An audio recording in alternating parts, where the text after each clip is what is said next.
Hello, Internet. Welcome to episode 359 of the Assorted Calibers podcast, the Second Amendment podcast. There's a little bit for everyone. I'm Weer'd, and this is going to be a little bit of a strange one. The whole world is mixed up because of the news events that have happened. I felt like it was kind of necessary to do a show. But let's see. Oddball was at Dragon Con. Let's see. Xander was at I forget which con he was at, but he was down in Florida. Xander's actually currently staying at David's place, and I think he's just been driving all day. So I think they've turned in. So everyone's gone. Obviously, Erin's not up for doing a show. So I've just decided we're going to call it audible. And thankfully, to my rescue comes Matt from Geeks, Gadgets, and Guns. Hi, Matt. Hello. All right. Well, your voice just got a little bit squelched on that one, but you'll know it's the only other voice on the show. That is quite true. It's been an interesting couple of weeks. Yeah.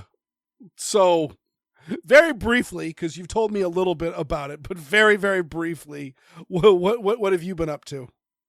Me and Heinrich ended up shooting the Gunfighter Gauntlet put on by Brownells over Labor Day weekend, and that match was phenomenal.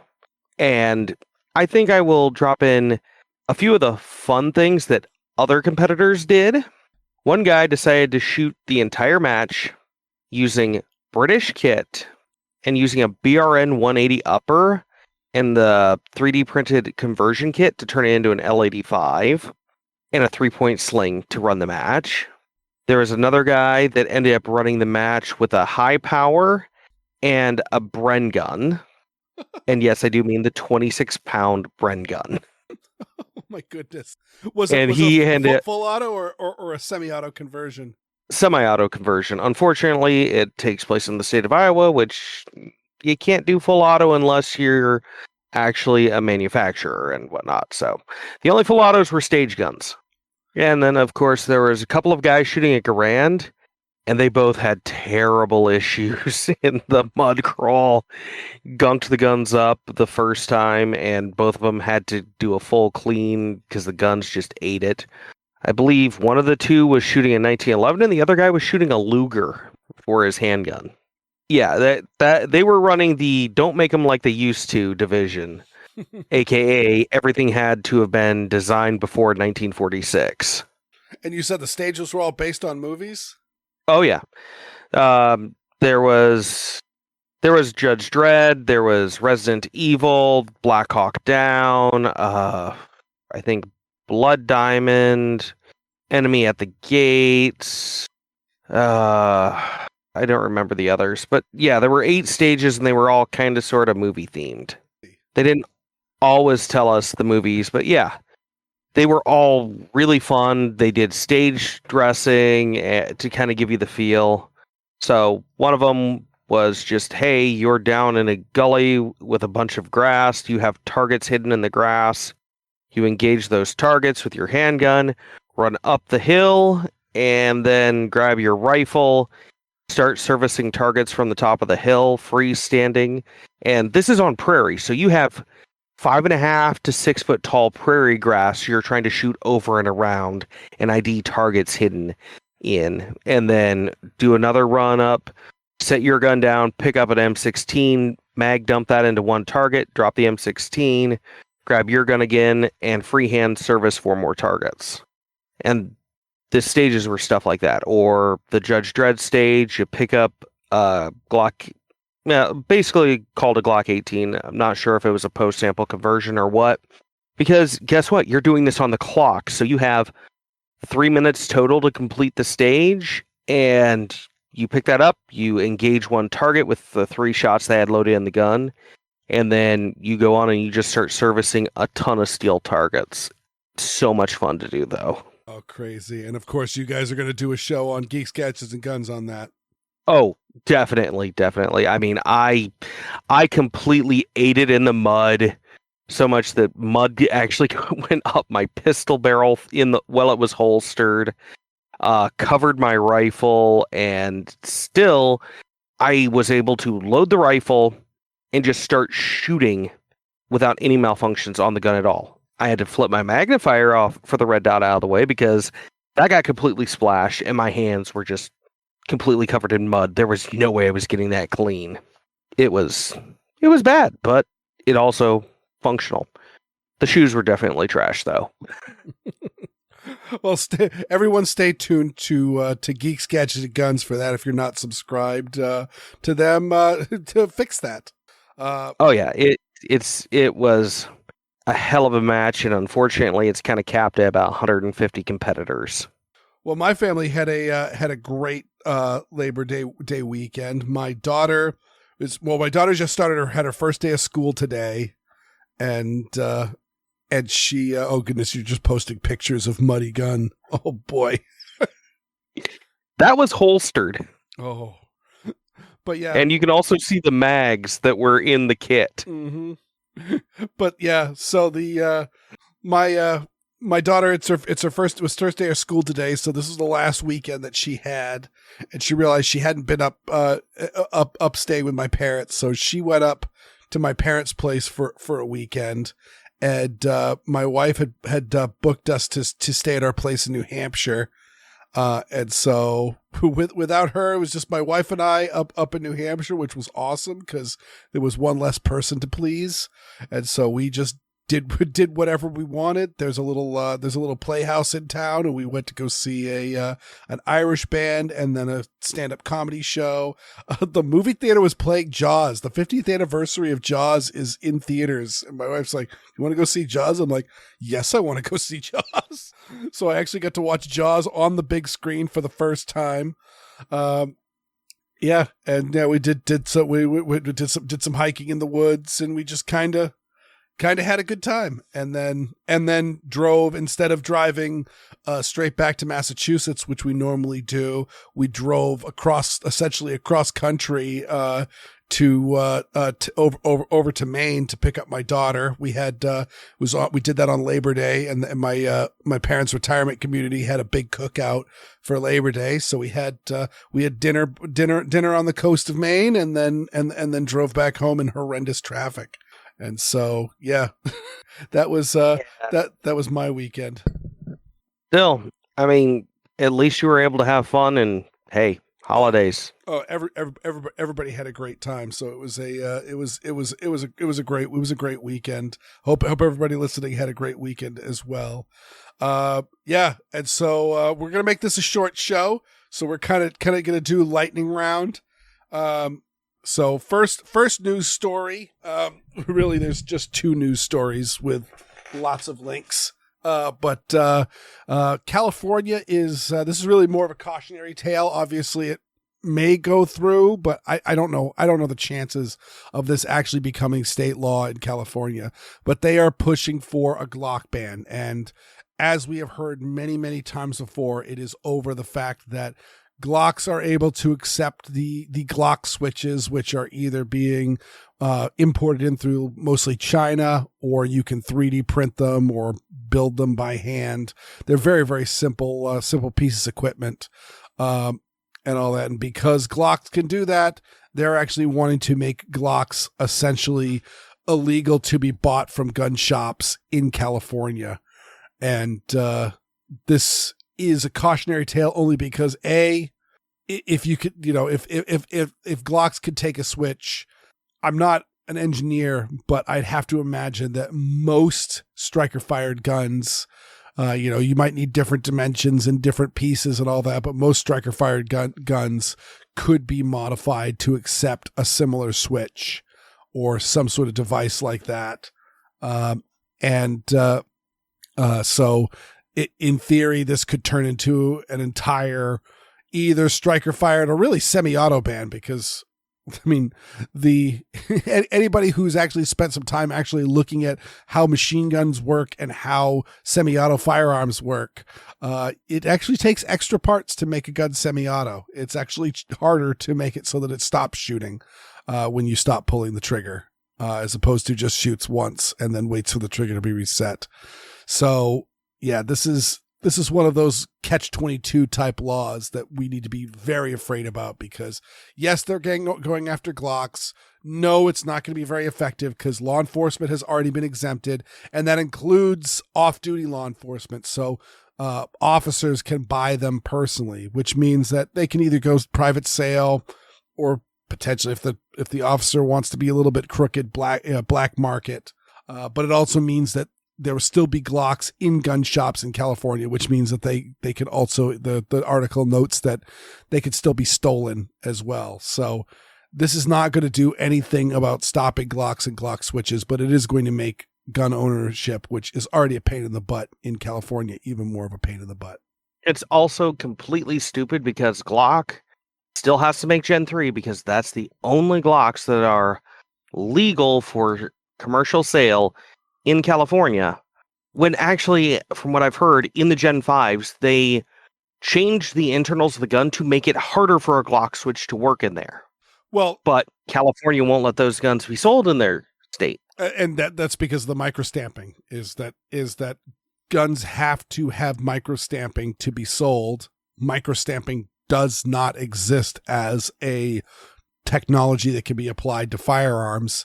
And so because of that, it's not, it's just not no new Glocks could go through, and only the guns that were put on either exempted, like the SIG P320, ironically, either guns that were exempted or guns that were on the roster before the microstamping rule went through, are allowed to be sold.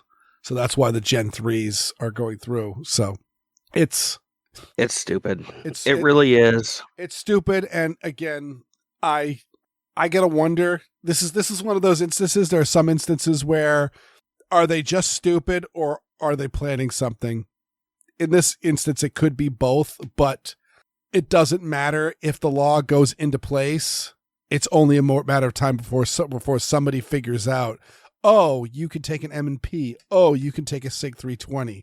Oh, you can take a Canic and you can swap out the back plate or swap out the fire control group or do this or do that to suddenly make it a full auto firearm. It's not legal to do it, but it can be done. And that's the whole point, is it's not that it's legal, it's that it can be done. So yeah, that's something to be aware of. All right, now on to the main topic, the reason why we're here. And I've been talking, the reason why I wanted to have this is I was talking with Erin about this, and Erin's just like, oh, this is a pain in the butt. And I'm not liking what I'm seeing here on social media and going on. And I really don't want to talk about this, but I feel like as the president of Operation Blazing Sword and Pink Pistols, I should say something. And so I was pushing Erin to go through, and Erin's like, yeah, I can't do a show, even a short one.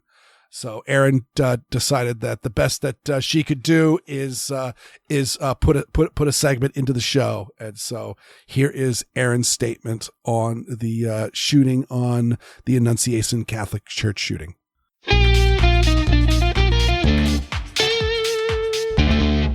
Hi everyone, it's Erin, and as you can tell, I'm not on the show tonight. And that's because the past week has been absolutely awful for me, as you can probably guess. What you may not know is that I have depression. I've had chronic depression most of my adult life, and last year I was diagnosed with severe depression because it had gotten worse. And so, as a result of my depression and the awfulness that happened last week, I'm recording this on September 2nd. And so, from where I am, the shooting happened a week ago tomorrow, the 27th of August. And so, between the depression and the awful, I just can't take it. I have, in fact, been actively avoiding not just social media, but the news as well. I really don't feel the need to expose myself to this because I know what I need to say, and I don't need the details. After every shooting, there is a rush to blame someone, and the left blames guns and gun owners, and in this case, the right is blaming transgender people. And I have heard, I have not looked anywhere to confirm that the shooter was a trans woman. And I just want to point out a little bit of hypocrisy here. 2 years ago, the Nashville shooting was also done by someone who may or may not have been trans. We talked about this. But back then, we were under the impression that the shooter was a trans man. And the blame was, well, and they would misgender the shooter. And honestly, I don't care so much about the shooter, but I want to get it right for other people who are listening. And they were saying that, oh, well, it's because she was taking testosterone, and testosterone made her violent. And they never stopped to consider what that meant for them. If testosterone turns people into murderers, then all men are murderers. And we know they're not. And so, after every shooting, there's a rush to blame. And we in the gun community have said many times, don't blame us, blame the murderer. And we've heard that when someone from a religious, not even a minority, because Islam is pretty popular, but okay, anytime there's a shooter who is of a racial minority, heck, they do it to white people too, come to think of it. But anyway, the point is, there is a concerted effort to go, this does not represent all of X. Do not judge a demographic or a genotype on the actions of one person. And so, I really want to do the same. I want to call upon the people who are listening here, and consider that you listen to me every week. You're probably pretty cool, but I still got to say it. Please extend that charity to the transgender people who didn't shoot anyone in the past week. Tamara Keel has a quote which I only barely remember and I could not find, and I'm going to butcher it, but it's something along the lines of, don't you dare take my guns. I don't care if every other gun owner killed someone last night. I didn't, so leave me alone. And that's the important thing. Remember those who didn't kill anyone last night. And you'll find that there are more of us than there are murderers. And that goes for everybody. It's not just trans people. It's not just Muslims or Mexicans or anything like that. The majority of law-abiding humans greatly outnumber the small but disgusting minority of murderers. So please keep that in mind. So to wrap things up, I am going to read the official press release that I put out last week, the same day of the shooting. Operation Blazing Sword Pink Pistols condemns the senseless actions taken by a mass murderer against Annunciation Catholic School and Church. None of the killer's actions reflect in any manner the purpose of Pink Pistols. The gender identity of the shooter is immaterial, and any connection to this clearly mentally ill and suicidal individual must not be laid upon the LGBTQ community as a whole. Pink Pistols categorically and unequivocally condemns, denounces, and repudiates any such actions that are attributed to the LGBTQ community as a whole. It is clear from the published manifesto that this criminal was extremely homicidal and suicidal. However, there are thousands of law-abiding LGBTQ gun owners who live peaceful lives despite being labeled as deviant, mentally ill, and other derogatory terms simply for living as their authentic selves and loving one another. It is criminals who commit crimes, not people of a specific race, religion, sexual orientation, gender, or any other demographic subset. We at Pink Pistols strive, both as individual members and as a group, to overcome this social stigma and to defend ourselves by every legal means necessary. The motto of Pink Pistols, "Armed Queers Don't Get Bashed," explains our ethos succinctly. At no other time in recent history has the fight for both transgender rights and firearm rights been more critical. We have seen legislation banning critical gender-affirming care, preventing many transgender people from living happy, authentic lives. We have also seen legislation, in reaction to NYSERPA v. Bruin, banning the lawful carry of firearms, preventing many people from protecting themselves from life-ending and happiness-destroying violence. Pink Pistols believes it is the natural right of all people, including LGBTQ people, to be able to protect themselves and their loved ones against criminal violence. Furthermore, Pink Pistols denounces any non-defensive use of violence perpetuated in our name. So, that's all I have to say right now, and I hope it's all that I have to say, but I'm sure that it's not. I know about the sticker or the patch or the whatever on the murder weapon, and that's one reason I phrased it like this. But I'm sorry, this is all I can give you, and I sincerely wish you all a very good week. Thank you.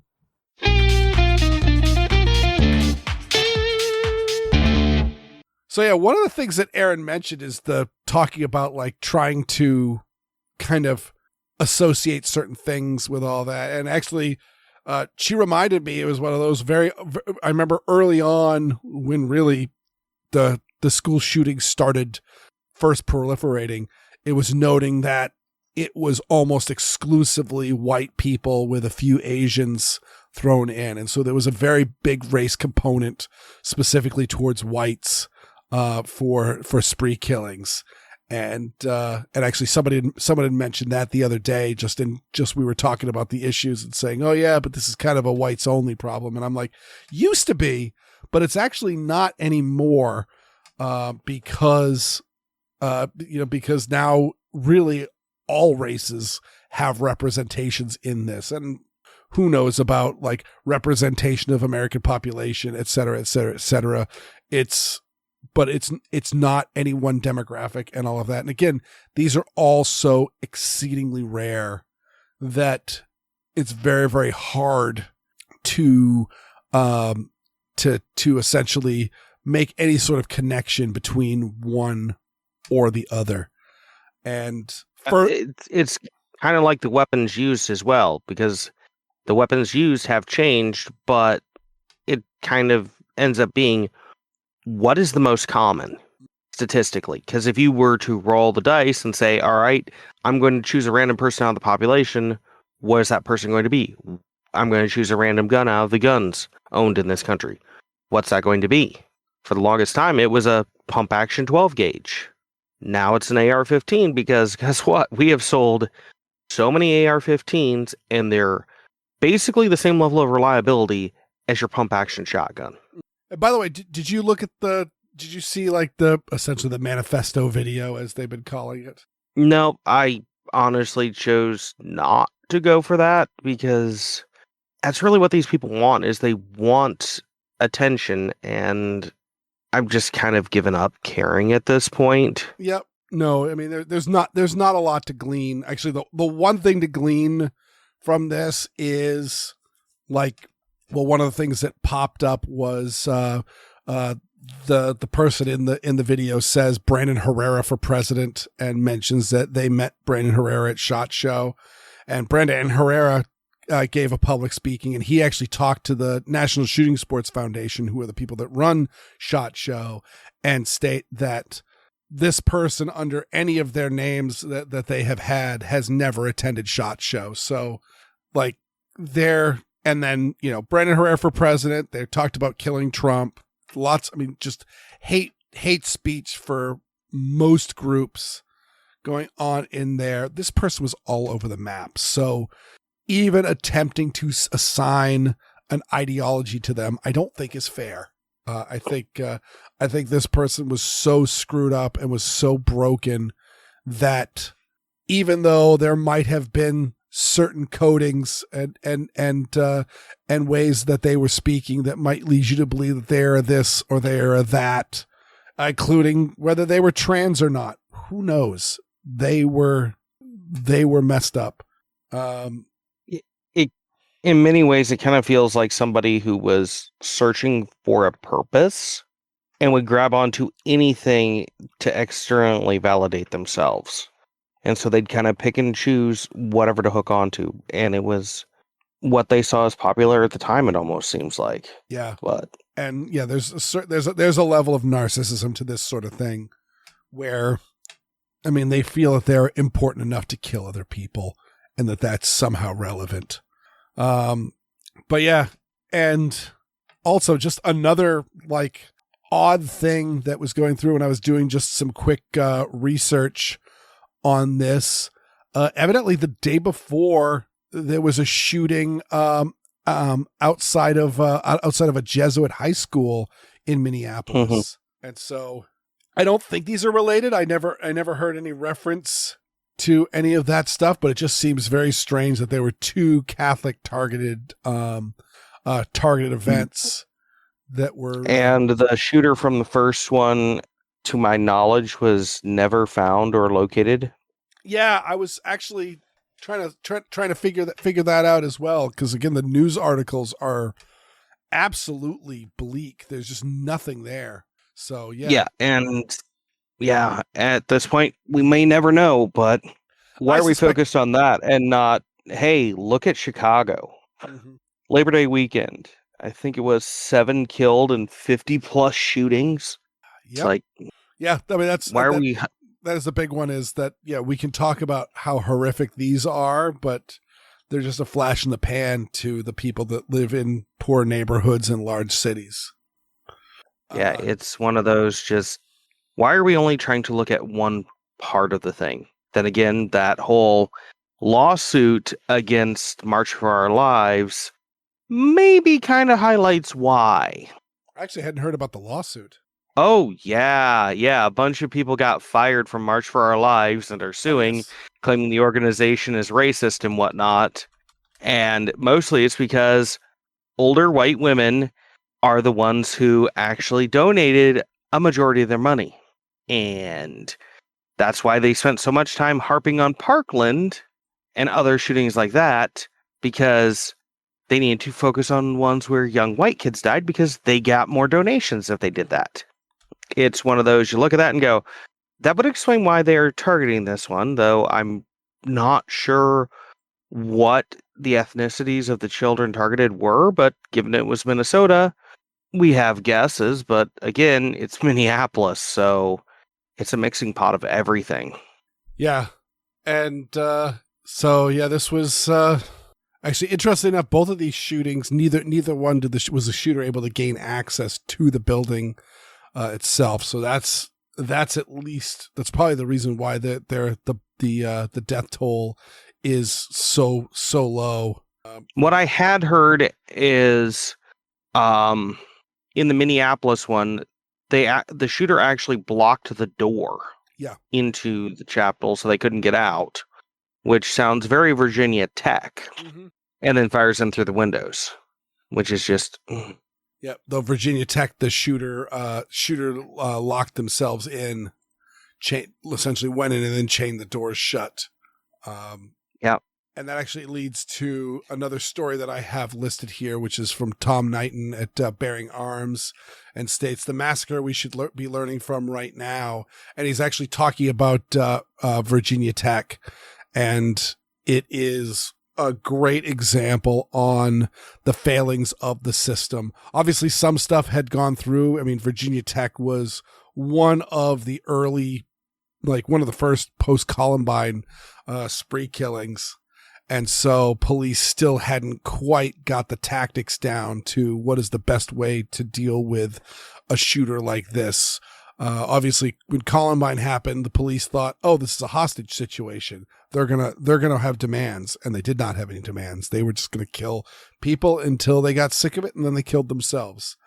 And it's really interesting because I remember Columbine extremely well. I was actually a kid in school, and it was so far outside of the zeitgeist at that time. I'm listening to it on a Walkman on the radio, and no one believed that was happening. It's like no one would believe it because it just seemed so out there. It was not part of the cultural zeitgeist.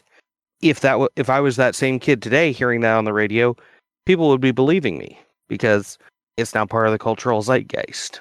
Yeah, and it was one of those they had not planned it to be a school shooting anyway. They had planned it to be a school bombing, and the bombs didn't go off. And the plan was they were going to detonate the bombs in the cafeteria, and then the survivors were going to run outside in the resulting fire drill, and they were going to shoot the survivors. And none of that happened, so they instead went into the school and just started shooting as many people as they could.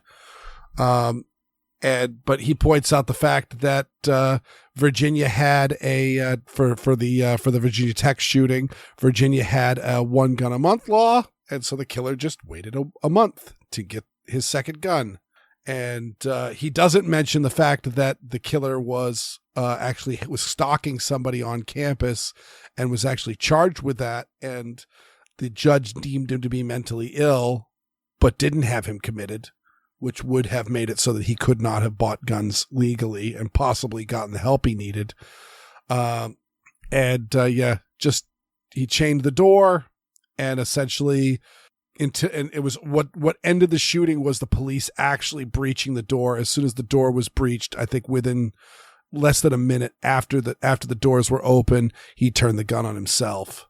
And so it just shows the futility of gun laws in this. And so many, Parkland's another great example of just how much the system can just fail everybody. Yeah.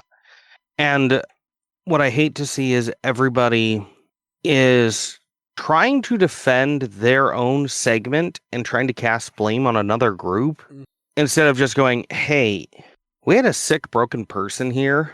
I'm not sure what could have been done to help them, but don't throw another group under the bus because all you're doing is putting off allies." The one that reminds me the most of this is Sandy Hook. Mm-hmm. When Wayne LaPierre tried just blaming all the video games for it. He blamed it on violent video games, and for a lot of us who grew up and we played tons of violent video games, because guess what? The mid-2000s was the heyday of the first-person shooter. Some of the best FPSs ever came out, and they were the best games at the time. Mm-hmm. And we grew up, and that was kind of the height of that art form. And you had GTA San Andreas at the time, and going into GTA 4. And that was like what the key was on the games. And then to have the gun rights group blame that, anybody who grew up on video games says this is utter crap. And in a way, it was off-putting to them getting into the pro-gun rights side, which really, gun rights and games, it's both sides of the same coin. Yeah. Yeah, especially when you realize how many people got into firearms because they started shooting guns in Call of Duty or Modern Warfare or Medal of Honor or those sort of games. Yeah, and when you realize you can take that and turn that into matches like the Gunfighter Gauntlet style matches, and it's like, yeah, the kind of stuff you're doing in your video game, you could actually do that as a competition in real life. And that is, I think that's going to be the key to expanding things greater, but don't just blame another group, because blaming trans, blaming games, blaming anything really is just trying to simplify the problem. And we're just trying to find a small, simple hole to plug it in. But that's but people aren't puzzle pieces that you can just pop in like that. There's no cookie cutter for a person. Yep. Especially a person choosing to do such evil. Yeah. And I mean, they have done studies where they have handed dossiers of spree killers that have been anonymized so that they can't recognize the details, and have found that mental health professionals cannot tell the difference between non-violent mentally ill people and violent mentally ill people just from reading files. And so while there might be some indicators in the time leading up to the killings, you can't just look at somebody and say, oh, that person's trans, that person has this mental illness, that person's on this medication, that person's this race, that person's this political ideology, and say that person is dangerous, because there are, for every one person that meets any or all of those criteria and is dangerous, there is hundreds or thousands or maybe even millions of people like that in this country that do zero harm to anybody. So yeah, we need to be very, and the careful. truth is, the one indicator that I have seen that seems to be almost constant is a lot of online activity tracking and hyper focusing on previous spree shooters. But the flip side on that is somebody who's like us on the pro gun rights side is trying to figure out what went wrong, what could be done to solve the issue. We'd be popping a similar tag because we're doing a ton of research on it. That's true. I have literally read every mass shooting manifesto that I've been able to get my hands on. And just for that exact thing, is to see if, just to try to find something, anything of value that I can tell you people that says, hey, maybe this will help, or hey, this is one thing that they were concerned about. And I guess that'll lead us into the last thing, which is kind of an ray of light, and actual bookends well to the first news story, which is Congressman Massie has introduced the bill to repeal the Federal Gun-Free Zone Act. Now, this thing's in committee. Likely it's going to die in committee. I'm not at all saying, oh my God, this is going to be the law of the land. We may get lucky, and it may be the case. But number one, he makes great points about the fact that the Gun-Free School Zone Act was an absolute failure. It was passed in 1993, and Columbine happened in 1999, and all the subsequent ones happened after the Gun-Free School Zone Act. It has literally done nothing. You could even argue about it being causal. Argue. I'm not saying that that's true, but it certainly isn't helping. And it's a pain in the butt, and it's absolutely gotten good people jammed up when people who carry every day happen to stop by the school and forget that, oh yeah, no, I'm carrying my gun, and I can go to the grocery store, I can go to the movie theater, I can go to the park, but I can't go. I can't go pick up my kid from school while carrying a firearm. It's absolutely gotten people jammed up for no good reason. Yeah, so this has gone through, and even though if I was a betting man, I would bet that this bill's not going anywhere. That's the same thing about the first time the Hearing Protection Act was put forward, or the first time concealed carry reciprocity was put forward, or all that. And as you can see, once a bill gets written, it can very quickly get resubmitted when the time is right, and can build momentum. So I think that this is actually not the first time he has submitted this bill. Oh, that's good, because yeah, it's something that needs to be passed, but we will see. But at some point in time, it'll get enough traction, especially given that, again, the Gun-Free School Zone Act is universally terrible. It really is, and the very fact that you can get jammed up, like for you, since you travel across New Hampshire and into Maine quite often, you don't know where every single school is, and you could be on the highway within 1,000 feet of a school, but since you're not in that state of residence, your permit's not valid within 1,000 feet of a school. Mm-hmm. Or just for the interest of people like you and I, we've both got school-age children, and we both carry guns. there's a possibility that, hey, my phone might ring. Hey, your kid's hurt. Hey, your kid's sick. Come pick them up. And your first thought is, oh, how quick can I get there to get my kid the help that they need? And not the, oh yeah, I'm wearing my carry gun right now. I should probably take that off and put that away in the safe before I leave. Yeah, and then you add in every other place where it can be illegal. And sometimes it's just like you make the choice of, I'm just not going to carry that day. Mm-hmm. So I hate that's the case. It's a terrible decision to force upon anyone, but that's where we're stuck. It is. And so, yeah. And again, these gun-free zones, are they? I mean, he cites the John Lott numbers that says, what was the specific number?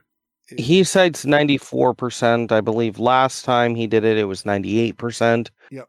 Which really is more a relic of, we are reducing how many gun-free zones there are. So, yeah, it's going to change. And it's going to become less likely to only occur in gun-free zones. And unfortunately, my work was on the Gun Blog Variety Cast page, but back during the Blog Variety Cast days, I ended up going through every single FBI rated spree killing from the very, very first one in the early 90s up until it was probably somewhere in the vicinity of 2008, 2009, and cross-reference them with the various state laws that were going on, and found it was actually closer to about 75% were in honest-to-God gun-free zones, but you could get it up into the 80s if you counted, say, a spree killing in the state of Massachusetts or in Chicago or in California, where license to carries are very, very difficult to get your hands on. So I find that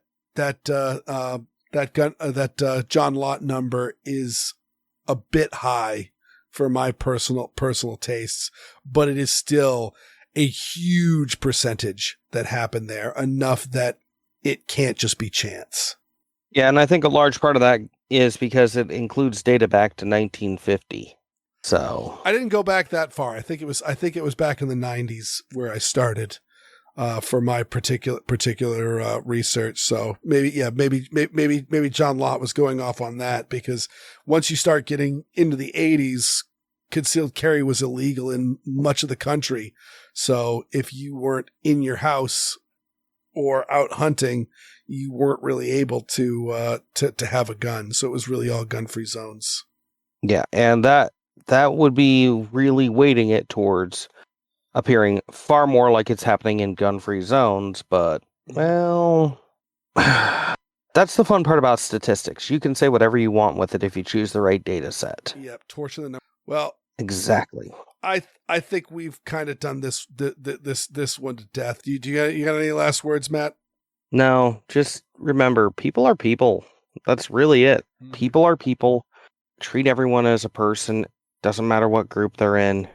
Treat them as a person and try and find allies. Don't make enemies.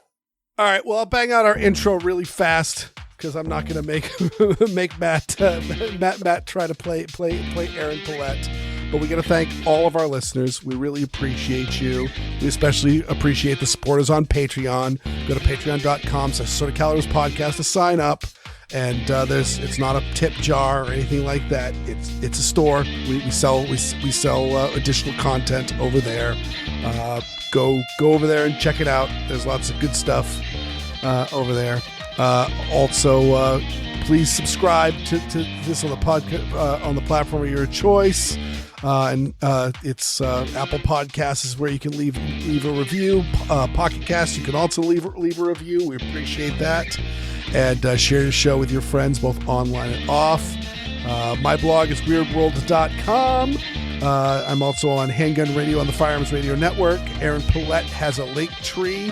That's Erin Paulette Let's see, our Linktree /Erin Paulette, all one word. You figure it out.